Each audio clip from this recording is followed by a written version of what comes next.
সব জল্পনা কল্পনার অবসান ঘটিয়ে ইনকিলাব মঞ্চের নজিরবিহীন ঘোষণায় তোলপাড়। এই প্রথম বাংলাদেশে ইনকিলাব মঞ্চ আমরা যেটা চেয়েছি সেই ঘোষণা দিয়েছে। পুরো জাতি ঐক্যবদ্ধ, সর্বদলীয় সমাবেশ, সবকিছু হবে, আর অনেক কিছু দেখবেন। কিন্তু বিএনপি বাদে, বিএনপি অথবা সর্বদলীয় সমাবেশে আসছে বা আসবে, এটা আমার আলোচ্য বিষয় না। কিন্তু ইনকিলাব মঞ্চের বা এই মুহূর্তে বাংলাদেশপন্থীদের যে আসল রাজনীতি, এই জায়গায় বিএনপি বাদে পুরো জাতি রেডি। এক কথায় বলবো, সাব্বাস আনিস আলমগীর। আদালতে আনিস আলমগীর কিছু কথা বলেছে, আমি অন্য কোনো মিডিয়াতে এটা পাইনি। আমার সামনে প্রথম আলো আছে, সেখানে কয়েকটা লাইন আছে, প্রত্যেকটা লাইন মনে হচ্ছে এটা আনিস আলমগীরের না, আমার মনের কথা। আনিস আলমগীর সেই সাহসী সাংবাদিক, তরুণ বয়সে ইরাক যুদ্ধের সময় মার্কিন বাহিনী যখন ইরাক আক্রমণ করেছিল তখন সে বাগদাদে ছিল। সেখানে একমাত্র বাংলাদেশি সাংবাদিক এর সাহসিকতার সাথে সেখান থেকে সে ভিডিও করেছে এবং প্রতিনিয়ত বিবরণী দিয়েছে এবং আমরা টেলিভিশনে সেটা শুনেছি। দুঃসহ পরিস্থিতির মধ্যেও আজ বাংলাদেশের রাজনীতিতে এক দারুণ চমক ঘটে গিয়েছে। এই চমকই আপনাকে আশা জাগিয়ে তুলবে। এই চমক হাদির রেখে যাওয়া শক্তি। উপস্থিত হাদির চাইতে অনুপস্থিত হাদি বাংলাদেশে আরও বেশি শক্তিশালী। দেখেন, এতদিন আমরা ভারতের কথা বলতাম, ভারতীয় এমবেসির কথা বলতাম এবং সেই ভারতীয় অপশক্তি কিভাবে বাংলাদেশকে নাস্তানাবুদ করে রেখেছে সেই কথা বলতাম। আর হাদি নেই, আজ আমরা বলেছি এমবেসি থাকতে দেব না, এমবেসি ঘেরাও হবে। আমাদের দেশ থেকে পালিয়ে যাওয়া, সেখানে থাকা অপরাধীদেরকে ফেরত দিতে হবে। শুধু সরকার ফর্মালিটি মেনটেন করার জন্য বলেছে তা নয়। ওসমান হাদিকে হত্যার পরিকল্পনা এবং এর ছক করা হয়েছিল আরো আগে। কখন, কোথায়, কিভাবে গুলি করে কোন কোন রুট ধরে পালিয়ে যাবে এর সবই ছিল পূর্ব নির্ধারিত। এবার ভারতে ঢুকেই সেলফি তুলে পাঠালো হাদিকে হত্যার উদ্দেশ্যে গুলি করার ঘটনার সাথে জড়িত শুটার সাবেক ছাত্রলীগ নেতা ফয়সাল করিম মাসুদ ওরফে দাউদ খান এবং তার সহযোগী মোটরবাইক চালক আলমগীর হোসেন। ভারতীয় আধিপত্যবাদের বিরুদ্ধে যারা এই মুহূর্তে কথা বলে না তারা হলো বাংলাদেশের জারজ সন্তান, আর যারা ভারতীয় আধিপত্যবাদের বিরুদ্ধে কণ্ঠস্বর জাগ্রত করছে মানুষের, তারা হলো বাংলাদেশের সুসন্তান। এই স্বরাষ্ট্র উপদেষ্টাকে যে পদত্যাগ করাতে পারবে তাকে 1 কোটি টাকা পুরস্কার দেওয়া হবে। সব জল্পনা কল্পনার অবসান ঘটিয়ে ইনকিলাব মঞ্চের নজিরবিহীন ঘোষণায় তোলপাড়। এই প্রথম বাংলাদেশে ইনকিলাব মঞ্চ। আসল রাজনীতিটা কি দেখেন, এটা ইনকিলাব মঞ্চ ধরতে পেরেছে। শরীফ ওসমান হাদি এটা থেকে হাদির যারা সহকর্মী আছে এরা সবাই এটা ধরতে পেরেছে, এটা এস্টাবলিশ করছে এবং আগামীর বাংলাদেশের নতুন বাংলাদেশের যুদ্ধ এটা নিয়ে বাংলাদেশে আরেকটা বিপ্লব হাতছানি দিচ্ছে, আমরা চোখের সামনে দেখতে পাচ্ছি। তো এই বিপ্লবের ভিত্তিপ্রস্তর স্থাপন করছে ইনকিলাব মঞ্চ। কি সেটা কথা ক্লিয়ার। দেখেন ইনকিলাব মঞ্চের ঘোষণাটা দেখেন, এই ঘোষণা বাংলাদেশে কেউ আগে দিতে পারেনি, এই জন্য নজিরবিহীন বলেছি। শরীফ ওসমান হাদির উপর হামলাকারীদের আশ্রয় দিলে ভারতীয় দূতাবাসের কার্যক্রম বন্ধের হুঁশিয়ারি ইনকিলাব মঞ্চের। ভারতীয় দূতাবাস অভিমুখে মিছিল হয়েছে, ঘেরাও কর্মসূচি হয়েছে, কিন্তু এইভাবে কেউ বলতে পারেনি যে ভারতীয় দূতাবাস বাংলাদেশে চলতে দেবে না, আমরা বন্ধ করে দেব। বন্ধ করে দিতে পারে সরকার, কিন্তু ইনকিলাব মঞ্চ বলছে যে বাংলাদেশপন্থী জনগণকে নিয়ে আমরা বন্ধ করে দিব। চিন্তা করেছেন ঘোষণাটা কি? এটি বাংলাদেশে আসল রাজনীতি। ইনকিলাব মঞ্চ ধরতে পেরেছে এই যে যত বিশৃঙ্খলা দেখেন বাংলাদেশে, এটা সবকিছুর পেছনে ভারত দায়ী। এটা স্পষ্ট হয়ে গেছে। ভারতের লোকজন শরীফ ওসমান হাদির ভারতের বলতে ভারত সরকারের সাথে রিলেটেড লোকজন ওসমান হাদিকে গুলি করে উল্লেখ করছে খতম করে দিয়েছি আমরা, এবং যিনি গুলি করেছেন সে আমাদের এজেন্ট, এগুলো বলছে। স্পষ্ট হলো আমাদের মূল শত্রু সরাসরি বাংলাদেশে হত্যার হুমকি দিচ্ছে, হত্যা করার নির্দেশ দিচ্ছে, দলীয় নেতা কর্মীদের বলে দিচ্ছে যে তোমরা বিএনপি জামাতকে হত্যা করো, এই সমন্বয়কদের যেখানে হত্যা করো, আর ভারত তাকে আশ্রয় দিচ্ছে। চিন্তা করেছেন আমাদের মূল শত্রুকে? এতে কোনো দ্বিধা আছে? এখনো এই যে বিভাজন যে দেখেন, এই যে বিএনপি জামাতকে রাজাকার বলে গালি দিয়ে বিভাজন সৃষ্টি করে, অনৈক্য সৃষ্টি করে, এই গালিটা কার কারণে দেয়? ভারতের কারণে দেয়, কার বুদ্ধিতে দেয়?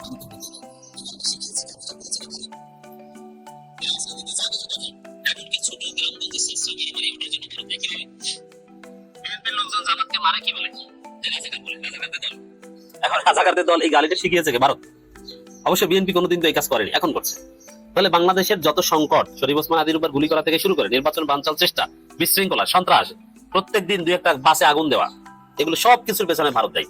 ভারত থেকে সরাসরি এগুলো জাহাঙ্গীর কবির নানক আওয়ামী লীগের লোকজন এরা নিয়ন্ত্রণ করছে, তারা টাকা পাঠাচ্ছে।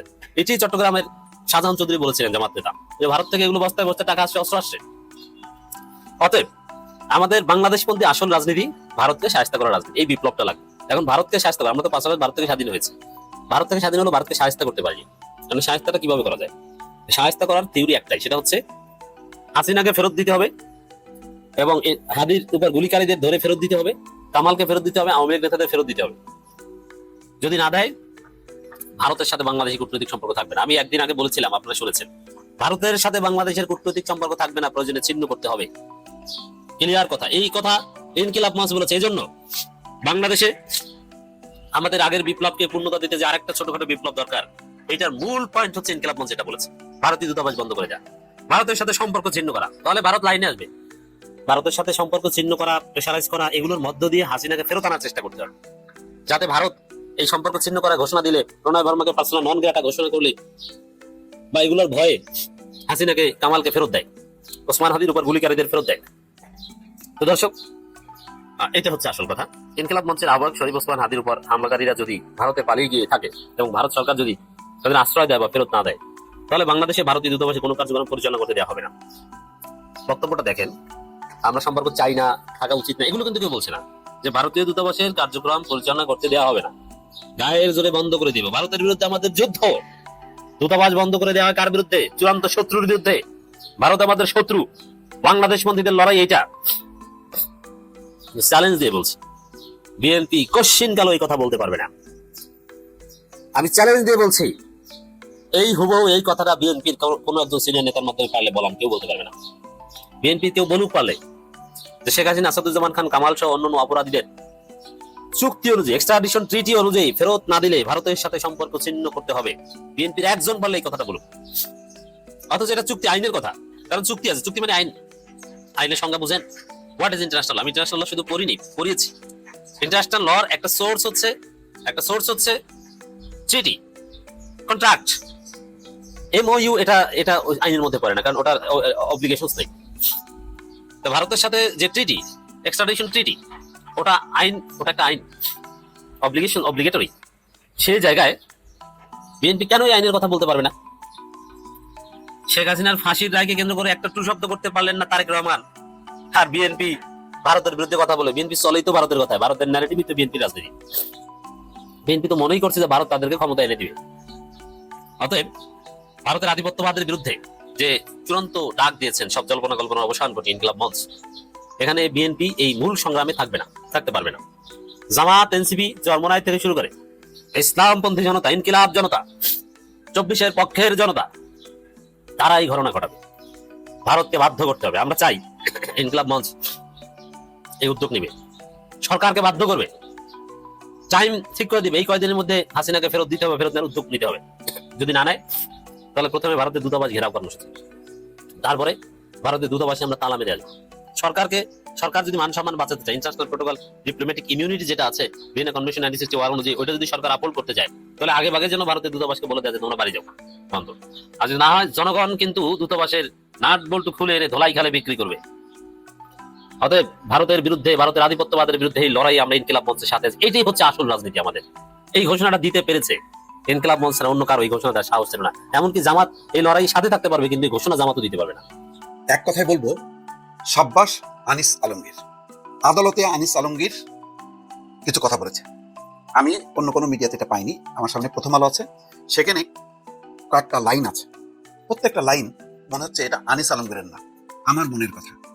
আনিস আলমগীর সেই সাহসী সাংবাদিক, তরুণ বয়সে ইরাক যুদ্ধের সময় মার্কিন বাহিনী যখন ইরাক আক্রমণ করেছিল, তখন সে বাগদাদে ছিল। সেখানে একমাত্র বাংলাদেশি সাংবাদিক যে সাহসিকতার সাথে সেখান থেকে সে ভিডিও করেছে এবং প্রতিনিয়ত বিবরণী দিয়েছে, এবং আমরা টেলিভিশনে সেটা শুনেছি।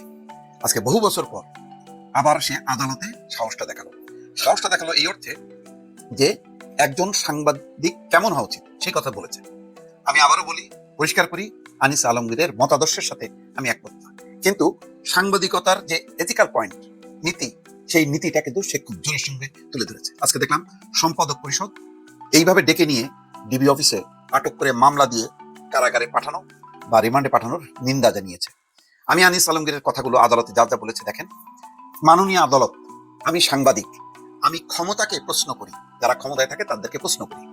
2 যুগ ধরে আমি এটা করে এসেছি, রাইট? আমার জব, আমার কাজ কারো কাছে নত জানু না হওয়া। আমাকে যারা নির্দিষ্ট দলের গোলাম বানাতে চায়, এটা তাদের সমস্যা। অর্থাৎ আমাকে ঠেলে দিচ্ছে যে তুমি আওয়ামী লীগ, তুমি আওয়ামী লীগের দোষর, এটা তাদের সমস্যা, যারা ঠেলে দিচ্ছে। আমার ফেসবুকের সব বক্তব্য দিই, এখানে অপ্রকাশিত নেই কিছু। আমি ইউনূসের বাড়ি আক্রমণের কথা বলেছি প্রধান উপদেষ্টা। কেন বলেছি, কি কারণে বলেছি? 32-এ আক্রমণ এটা প্রতিহিংসার রাজনীতি, এটা ফিরে আসবে। অর্থাৎ 32-এ যে আক্রমণ করা হয়েছে এটা হলো প্রতিহিংসার রাজনীতি, এটা ফিরে আসবে এইভাবে যে পাল্টা ডক্টর ইউনূসের বাড়ি আক্রমণ। আমি সেই অর্থে বলেছি, বলিনি যে ইউনূসের বাড়ি আক্রমণ করো, মানে এটা পাল্টা প্রতিক্রিয়া হিসেবে এমন হতে পারে, শঙ্কার কথা বলেছি।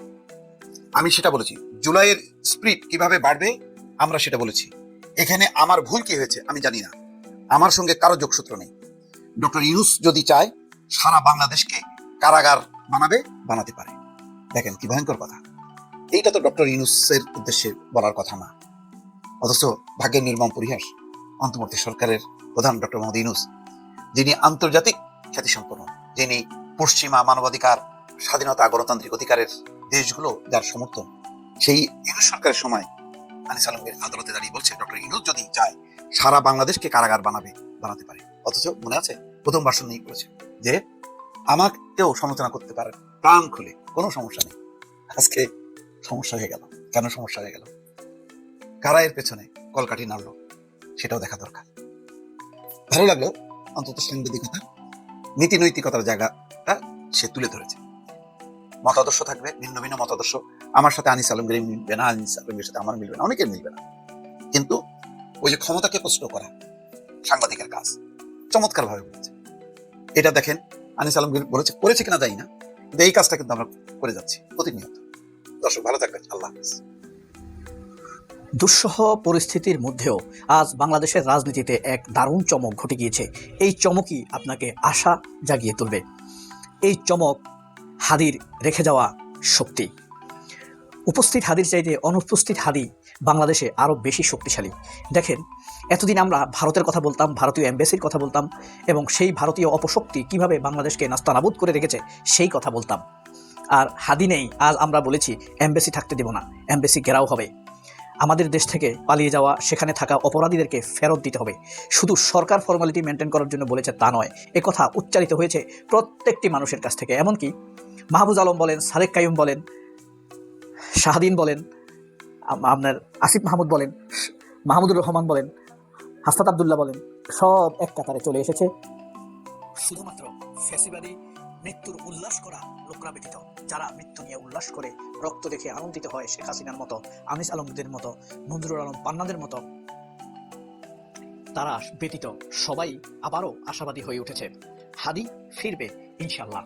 হাদির বিমানটি যখন আকাশের দিকে উঠছিল, যখন আস্তে আস্তে ফ্যাকাশে হয়ে আসছিল, সাদা বিমানটি ধূসর লাগছিল, যখন ধীরে ধীরে পাখির মতো ছোট কালো হয়ে আসছিল, দূর দূরান্ত থেকে মানুষ যখন দেখছিল, একটি বিন্দুতে এসে ঠেকেছে শেষ পর্যন্ত হাদির বিমানটি দেখা। শেষে মনে হয়েছে একটি বিন্দু, সেই পর্যন্ত আমি তাকিয়েছিলাম। শুধু মনে হয়েছে হাজার হাজার ফেরেশতা সেই বিমানের দুই ডানায় ছুঁয়ে আছে, বসে আছে। হাদিকে সুস্থ করেই তারা ফিরিয়ে দিবে আমাদের দেশে। নিশ্চয়ই পরম দয়ালু আল্লাহ এত মানুষের আকুতি ফিরিয়ে দেবেন না। এছাড়াও আজকে যে চমকপ্রদ ঘটনা ঘটেছে, মাহফুজ আলম স্পষ্ট বলে দিয়েছেন যে আমরা যদি 24 পক্ষের মানুষ যদি শান্তিতে না পারি, আমরা একটি মানুষকেও, অন্যদেরকেও আমরা শান্তিতে থাকতে দেব না। সেখানে এক উম্মুল ওয়ারা নামের এক সাংবাদিক কমেন্টস করেছে, নিজেদের দেশ অশান্তি করে কি লাভ। এসব বাস্টার্ডেরা যখন হাদির মৃত্যু হয় তখন এমন কমেন্টস করে না, তখন তারা ব্যস্ত থাকে কুকুরের মৃত্যু নিয়ে, তখন তারা নেহেরি তেহেরি খায়, ব্যাকগ্রাউন্ড মিউজিক দিয়ে তারপরে ছবি পোস্ট করে, তারা উল্লাস করে হাদিদের আহত হওয়া দেখে, হাসনাতদের উপরে আক্রমণ দেখে তারা উল্লাস করে। মাহফুজ আলম বলে দিয়েছে যে আমাদের দেশে আমরা নিরাপদ না থাকলে কেউ নিরাপদে থাকতে পারবে না। আর সাদেক কাইয়ুম যা দেখিয়ে দিয়েছে তা বিস্ময়ের পর বিস্ময়। তিনি স্বরাষ্ট্র উপদেষ্টা জাহাঙ্গীরকে পেছনে রেখে স্পষ্ট বলে দিয়েছেন যে হাদির উপরে হামলাকারীরা যদি গ্রেপ্তার না হয় তাহলে স্বরাষ্ট্র উপদেষ্টা, আইন উপদেষ্টা আসিফ নজরুল এবং আরেক বাঞ্চদ তহিদ, এই তিনটাকে অবশ্যই পদত্যাগ করতে হবে। এখন বলেন তো, হাদির উপরে তো হামলা হয়েছে, আল্লাহ বাঁচিয়ে রেখেছে এখন পর্যন্ত, এরপরে টার্গেটকে এটা কিভাবে বুঝবেন? হাদিকে আমরা দেখেছি এর আগ থেকে ফ্রেমিং করা শুরু হয়েছে, 32-এর ভাঙা নিয়ে, তারপরে আপনার সাউয়া মামুয়া ছিঁড়ে ফেলা নিয়ে, তারপরে ভারতপন্থা নিয়ে, আগ্রাসন বিরোধী কথা নিয়ে, কালচারাল ফ্যাসিস্টের ব্যাপারে কথা নিয়ে নানান বিষয় নিয়ে হাদিকে কোণঠাসা করার চেষ্টা হয়েছিল, অন্তত মিডিয়া দিয়ে, মানুষের কাছে না পারলেও। শেষে এসে তারা হাদির উপরে অ্যাটাকটা করেছে। হাদির উপরে আক্রমণ সুপরিকল্পিত। এখানে ডিপ স্টেট জড়িত, এখানে প্রশাসনের লোক জড়িত, এখানে পুলিশের লোক জড়িত, এখানে বিএনপির লোক জড়িত, আর কাজটি করেছে আওয়ামী লীগ দিয়ে। কারণ হাদি কি কাউকে মেরেছে? হাদি কারোর টাকা খেয়েছে? হাদি কি ব্যক্তিগতভাবে কাউকে ধমক দিয়েছে? না। কারণ হাদি একটা ফিগার হয়ে উঠেছিল, the state figure, country figure, যে ফিগারটা দেখলে ভয় পেত আপনার ডিপ স্টেটের লোকের, ওয়াকার ভয় পেত, যেটা চোখের সামনে আসলে ভারত ভয় পেত, এটা চোখের সামনে আসলে বিএনপি ভয় পেত, বিএনপির ভেতরে যারা ভারতপন্থী তারা ভয় পেত, তারাই দেখবেন হাদিকে গালি দিচ্ছে। আপনার হাদিকে গালি দিচ্ছে এরকম অসংখ্য স্টেটমেন্ট দেখবেন ফেসবুক স্ট্যাটাস দেখবেন আপনি।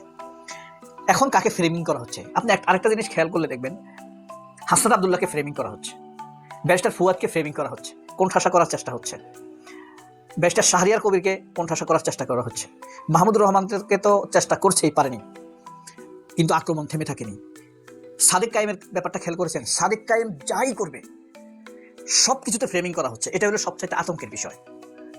আপনি সাদিক কায়েমের হাউকাউ করে চিল্লায় না, মাথা গরম করে না, কিন্তু সাদিক কায়েম কিন্তু মারাত্মক। আপনি বুঝতে পারেন, জাহাঙ্গীরকে পাশে রেখে, বাম পাশে দাঁড় করিয়ে রেখে বলে দিয়েছে স্বরাষ্ট্র উপদেষ্টার পদত্যাগ চাই, স্টেট কার্ড বক্তৃতার মধ্যে বলে দিয়েছে। তাহলে এই জিনিসটা পারা খুব সহজ বিষয় না। অনেকে ডিপ্লোম্যাটিক হয়, অনেকে আগে পিছ চিন্তা করে, স্বার্থ চিন্তা করে, কিন্তু সাদিক কায়েম সেটা করে নাই। সাদিক কায়েমের এই ক্যারিশমা, কৃতিত্ব শিক্ষা নেওয়ার মতো। কিন্তু আপনি দেখবেন এটারও সমালোচনা করা হচ্ছে। সাদিক কায়েম সংবাদ সম্মেলন করছে, সেটারও সমালোচনা করা হচ্ছে। সাদিক কায়েম ডাকসুর রিডিং রুমে এসি লাগানোর উদ্যোগ নিয়েছে, সেটার সমালোচনা করা হয়েছে। সাদিক কায়েম ফিজিক্যাল এক্সারসাইজ করাচ্ছে, ভোরে ছাত্রদেরকে ঘুম থেকে উঠতে উৎসাহিত করছে, সেটার সমালোচনা করা হচ্ছে। অর্থাৎ সাদিক কায়েম যা করবে তাই সমালোচনা করা হচ্ছে।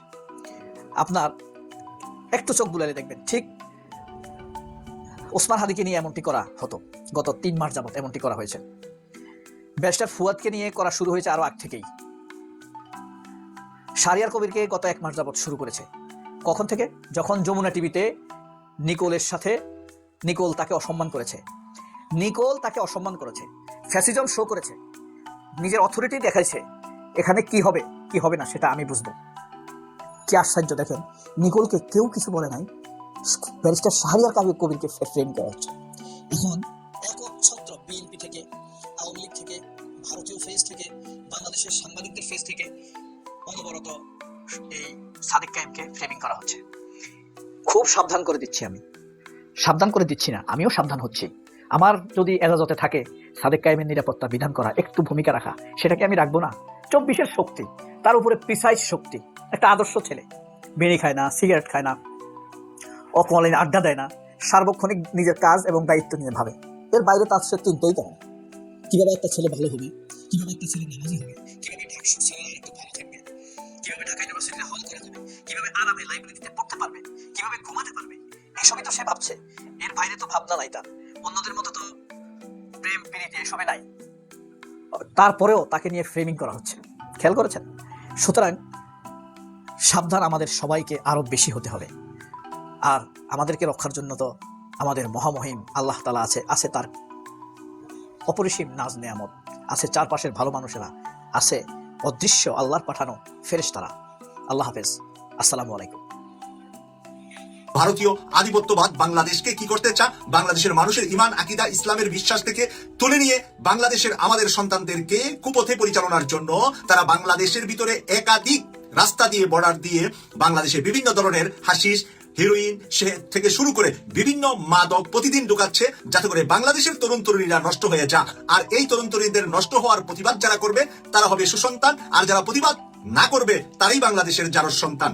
কারণ বাংলাদেশের তরুণ সমাজকে ইসলামের পথ থেকে, বাংলাদেশ প্রেমের পথ থেকে, বাংলাদেশকে উন্নত বিশ্বের দিকে তুলে ধরার জন্য যারা কাজ করে তাদেরকে নষ্ট করবে। আর আপনি মুখে কুলু লাগাই রাখবেন, আর আপনি পকেটে ভারতীয় মানি ঢুকিয়ে ব্যাংক, বিমা, ব্যবসা বাণিজ্যের মালিক হবেন। আপনি বাংলাদেশের সুসন্তান নাকি বাংলাদেশের জারজ সন্তান, এই কথা বলার আর এই কথা বোঝার জন্য আপনাকে সায়েন্স পড়তে হবে না, মেডিকেল পড়তে হবে না, ইঞ্জিনিয়ারিং পড়তে হবে না। আপনার মেধা, যোগ্যতা আর নলেজ, বিবেককে প্রশ্ন করলে আমার একজন রিক্সা চালক ভাই আপনার চাইতে ভালো বুঝে। আপনি বিশ্ববিদ্যালয়ের ডিগ্রি নিয়েছেন না মাদ্রাসার ডিগ্রি নিয়েছেন সেটা বিষয় নয়। আমার ডিগ্রি ছাড়া আমার ধান খেতে যে কৃষক ভাইটা কাজ করে আপনার চাইতে মেধাবী, আপনার চাইতে জ্ঞানী, আপনার চাইতে দেশপ্রেমী, আপনার চাইতে ধার্মিক, আপনার চাইতে সে সৎ মানুষ। তাই সেই মানুষগুলা কি বলে, আমাদের কথাবার্তায় জবাবটা তারা কি দেয় এবং তাদের সাথে আমাদের কথার মিল হচ্ছে কিনা, কাজের মিল হচ্ছে কিনা সেটাই আপনাদেরকে দেখতে হবে। আজকে স্বরাষ্ট্রমন্ত্রীর সামনে স্বরাষ্ট্রমন্ত্রীর পদত্যাগ চেয়েছে ডাকসু বিপি সাদিক কায়ুম। তারা হলো বাংলাদেশের গর্বিত সন্তান, বাংলাদেশের সাহসী সন্তান, হাদির উত্তরসূরি। আগামীর বাংলাদেশকে, বাংলাদেশের দৃষ্টিভঙ্গিকে বিশ্বের বুকে মাথা তুলে ধরার জন্য এরকম সাদিক কায়ুম প্রত্যেকটা মায়ের ঘরে যেদিন জন্ম নিবে সেদিন এই দেশ সোনার বাংলাদেশ হবে। হাদির মতন সন্তান যেই মায়ের ঘরে জন্ম নিবে সেই মা গর্বিত মা হবে। হাসনাত আব্দুল্লাহর মতন যেই বাবা এরকম সন্তান জন্ম দিবে সেরকম বাবা শুধুমাত্র একজন রাজমিস্ত্রির ছেলে নয়। হাসনাত আব্দুল্লাহ এদেশের গর্বিত প্রত্যেকটা মায়ের সন্তান। একজন রাজমিস্ত্রির বাবা যদি এরকম হাসনাত আব্দুল্লাহ জন্ম দিতে পারে, আপনি কোন কিসের কি ফালাইছেন? আপনার সন্তান বাংলাদেশের কোন কাজে লেগেছে? আপনি একবার আপনার বিবেক দিয়ে চিন্তা করে দেখেন। হাসনাত আব্দুল্লাহর একটা পশমের সমান আপনার ছেলে বা মেয়ে হয়েছে কিনা, আপনি বানাতে পারছেন কিনা, এই চরিত্রের অধিকারী হতে পারছে কিনা, হাসনাত আব্দুল্লাহর মতো দেশপ্রেম আছে কিনা? আজকে হাসনাত আব্দুল্লাহ বলে দিয়েছে, যদি তোমরা সন্ত্রাসীদেরকে তোমাদের দেশে জায়গা দাও তাহলে তোমাদের 7 সিস্টারকে ভেঙে খান খান করে টুকরা টুকরা করে 60টি বানিয়ে দেব। এই কথা বলার জন্য কলিজা লাগে, সাহস লাগে, রক্ত লাগে। দূষিত রক্ত এই কথা বলতে পারবে না, কারণ আপনি তো একজন সুদকুর, ঘুষখোর, দুর্নীতিবাজ। আপনার সন্তান এই কথা বলতে পারবে না, কারণ তাকে হারাম খাওয়াইয়া বড় করেছেন। এখন সে হারাম পথেই চলবে, সে হালাল আর সত্যের পথে আসতে পারবে না। আজকে ভারত বিরোধিতা নয়, আমরা সন্ত্রাসীদেরকে ভারত জায়গা দিয়েছে, এর বিরোধিতা করছি, এর জবাব চাচ্ছি। বাংলাদেশে খুন খারাপি করবে আর ভারতে গিয়ে আশ্রয় নিবে, এরকম ভারতীয় এম্বাসি বাংলাদেশে কোনো দরকার নাই। বাংলাদেশ থেকে এরকম এম্বাসি উঠিয়ে দিতে হবে, এরকম হাই কমিশনের বাংলাদেশে থাকার কোনো অধিকার নাই। আর এই অধিকার নাই যারা বলছে তারাই হলো বাংলাদেশের সোনার সন্তান। আর যারা এই কথার এই তরুণদের সাথে একমত হতে পারছে না তারাই বাংলাদেশের জারজ সন্তান। সব জল্পনা কল্পনার অবসান ঘটিয়ে ইনকিলাব মঞ্চের নজিরবিহীন ঘোষণায় তোলপাড়।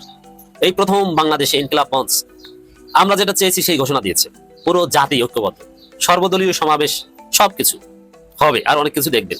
কিন্তু বিএনপি বাদে, বিএনপি অথবা সর্বদলীয় সমাবেশে আসছে বা আসবে, এটা আমার আলোচ্য বিষয় না। কিন্তু ইনকিলাব মঞ্চের বা এই মুহূর্তে বাংলাদেশপন্থীদের যে আসল রাজনীতি, এই জায়গায় বিএনপি বাদে পুরো জাতি রেডি।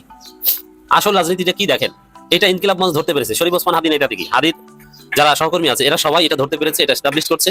এবং আগামীর বাংলাদেশের নতুন বাংলাদেশের যুদ্ধ এটা নিয়ে বাংলাদেশে আরেকটা বিপ্লব হাতছানি দিচ্ছে, আমরা চোখের সামনে দেখতে পাচ্ছি। তো এই বিপ্লবের ভিত্তিপ্রস্তর স্থাপন করছে ইনকিলাব মঞ্চ। কি সেটা? কথা ক্লিয়ার। দেখেন ইনকিলাব মঞ্চের ঘোষণাটা দেখেন, এই ঘোষণা বাংলাদেশে কেউ আগে দিতে পারেনি, এই জন্য নজিরবিহীন বলেছি। শরীফ ওসমান হাদির উপর হামলাকারীদের আশ্রয় দিলে ভারতীয় দূতাবাসের কার্যক্রম বন্ধের হুঁশিয়ারি ইনকিলাব মঞ্চের। ভারতীয় দূতাবাস অভিমুখে মিছিল হয়েছে, ঘেরাও কর্মসূচি হয়েছে, কিন্তু এইভাবে কেউ বলতে পারেনি যে ভারতীয় দূতাবাস বাংলাদেশে চলতে দেবে না, আমরা বন্ধ করে দেব। বন্ধ করে দিতে পারে সরকার, কিন্তু ইনকিলাব মঞ্চ বলছে যে বাংলাদেশপন্থী জনগণকে নিয়ে আমরা বন্ধ করে দিব। চিন্তা করেছেন ঘোষণাটা কি?